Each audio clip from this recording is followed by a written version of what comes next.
இப்போது சென்னையில் மட்டும் இல்லாமல் மற்ற சில மாவட்டங்களோடையும் குறிப்பிட்டீங்க நீங்கள், இங்கேயும் இந்த மாதிரியான சிக்கல்கள் இருக்குது அப்படின்ட்டு. இப்போ கலெக்டிவாக தமிழ்நாடு முழுக்க இந்த மாதிரியான சிக்கல் இருக்கும்போது தமிழக அரசினுடைய நிலைப்பாடோ இல்லை அவங்களுடைய செயல்பாடுகளோ எப்படி சார் இருக்குது இந்த விஷயத்தை பொறுத்த வரைக்கும்? தமிழ்நாடு அரசு இதில் பெருசாக கவலைப்படலை. ஓகே.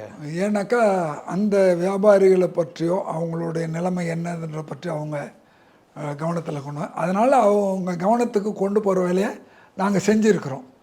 இனிமேல் அவங்க எப்படி பண்ணுவாங்க தெரியும். ஏன்னா இது முழுக்க முழுக்க அதிகாரிகள், காவல்துறை, மாநகராட்சி, நகராட்சி, பேரூராட்சி அதிகாரிகள் இப்படி பண்ணுறாங்க. அடுத்து இன்னொரு பக்கம் இந்த கவுன்சிலர்ஸ் இருக்காங்கல்ல, அது எல்லா இடத்துலையும் இருக்கக்கூடிய எல்லா கவுன்சிலர்களும் அந்த வார்டினுடைய ராஜா மாதிரி அவங்க நினச்சிக்கிறாங்க.